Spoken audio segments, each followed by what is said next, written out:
I was born in Tampa, Florida, 1974, but my family quickly moved to Cincinnati, Ohio, and so I've been here ever since then. And come from a pretty musical family. I'm a third generation musician.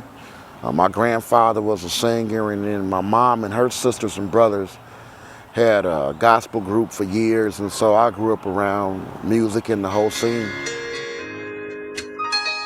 Sitting on a pill, drinking a beer, warm drinks, dipping a drink, a copper tone sky.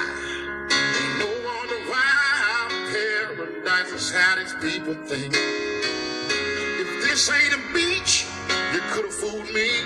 What's up with this nitty-gritty sand?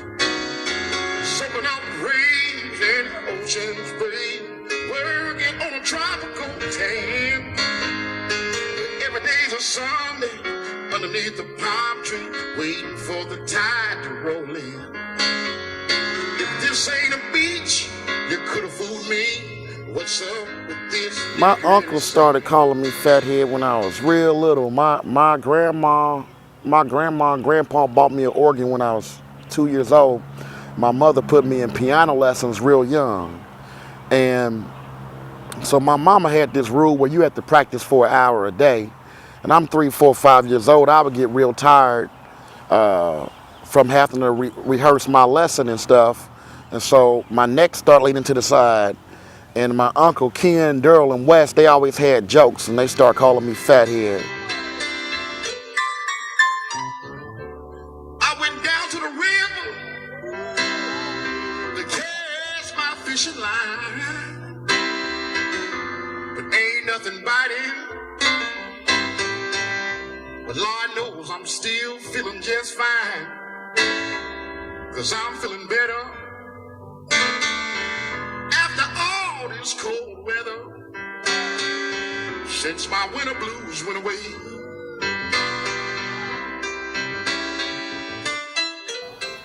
I would say that younger, I was influenced by mostly my family and my church family.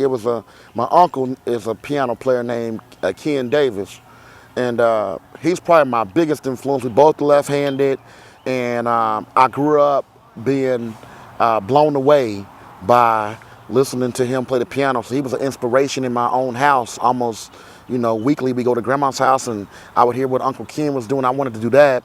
And there was another piano player at church named Ralph Merritt, and he was always encouraging me. Even when I was 3, 4, 5, 6, he would always let me sit up on the piano and peck around. And so my early influences would have been, my uncle in gospel. And then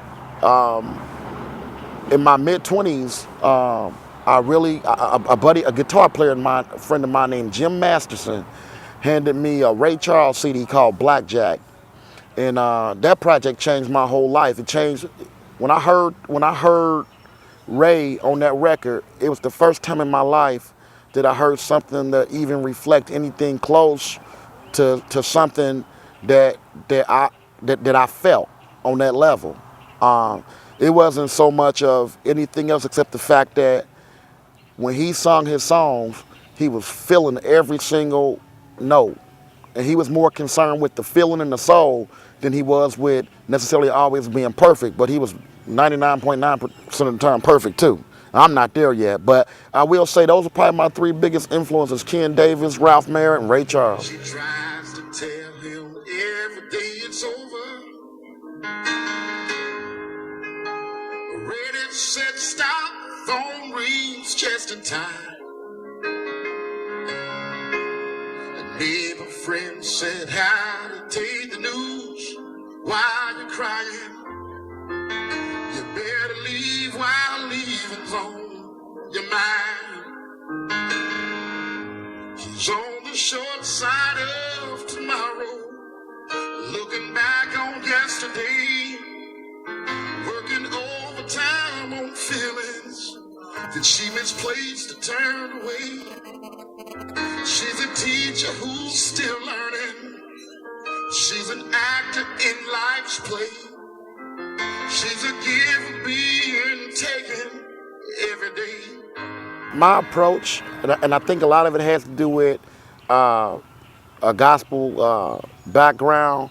I usually write what I feel, and I do hear melody, but it really don't come together for me until once I hear lyrics in my head, then the melodies seem to come natural because I naturally hear melody, and then I just try to write about what I feel. I try to write, I don't try to make a song from the standpoint of I do sit down and say today I'm gonna work on my songwriting skill, but I'm still usually sticking to content that I can relate to. I mean, it's hard for me if I see a real big woman walking down the street. I'm gonna probably write a song called "I Like Big Women," or if I'm watching a travel agent commercial about Jamaica and I'm feeling sunny, I might write a song about it. That's just kind of my approach, just writing about what I'm feeling and then trying to take that and make it better. When I look into your eyes, I get totally mesmerized. I'm in heaven, I think I died, but you're making me crazy. I look at pretty smile, your classy style, in a little while. Hoping we can blaze a fire. I don't wanna rush. We don't get time alone much. I'm gonna make you blush. Have you singing like a choir. Just like roots are to a tree. My first love you'll always be. Girl, you mean so much to me. Forever my lady. When I look into your eyes, I get totally mesmerized. I'm in heaven, I think I died. You're making me crazy. The state of the music industry, in my opinion, right now, is that if you don't mind doing some hard work and you don't mind getting off your butt and doing some networking with other people, that now more than ever, if you have the talent, you can make a living, and a good living, without having to necessarily be connected to one of the big 5 or 6 labels. I still believe there's a place for the big 5 or 6 labels in the future, but I think what makes me the most excited is what's going on right now for independent artists like myself, who, 15 years ago, everything I did was based on hoping that I could get on with a major, and now I'm actually enjoying the freedom of being an independent, and I really think that's the wave of the future. And because of the current state of what I call gigantic CD sales aren't there anymore the way they were even 10 years ago, artists have to go out here and actually perform. And I think more than all, I like to get on stage and have church. I love having church. I love performing, and that's something I can relate to. The studio stuff can be difficult for me at times, not from the ability, but it's so sterile. But I like to let the spirit move. My words never seem to work as planned. Baby, let my fingers do the talking. I can say I love you better. I can say I love you better.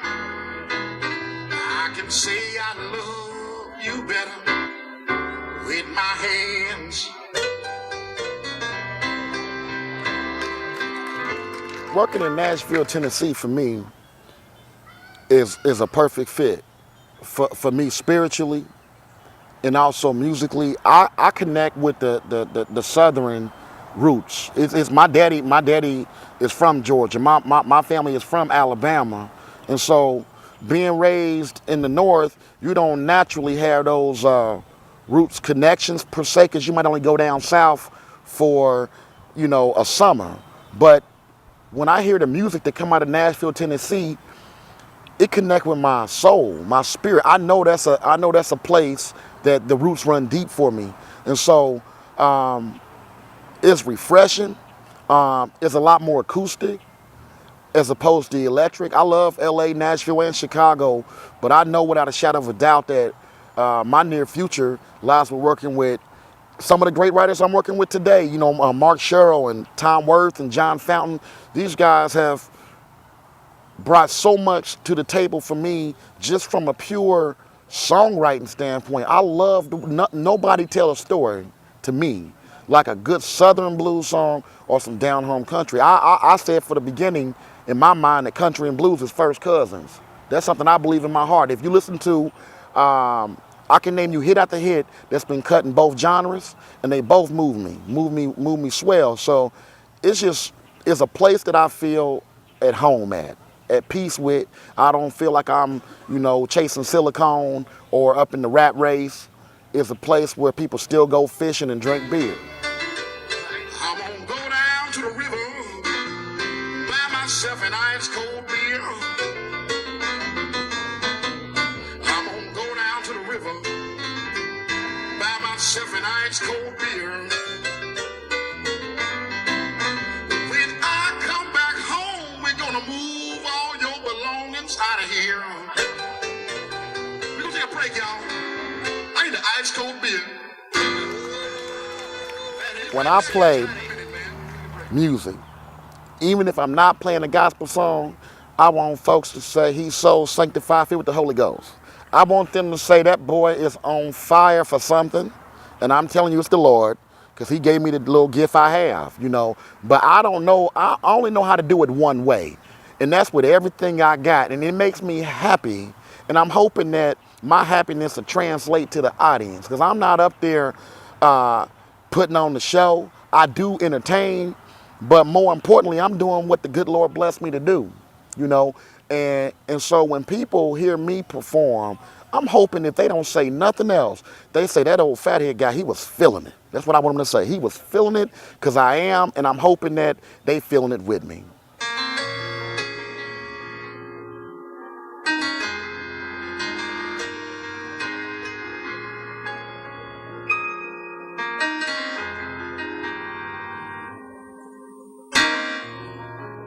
I tried to do things my way, but I made some big mistakes, and I want to make it better, and I do anything it takes. Last night while you were sleeping, I fell down on my knees, and I had a talk with Jesus. This is what he said to me. Every little thing will be alright. Every little thing will be alright. Every little thing will be alright. Every little thing will be alright.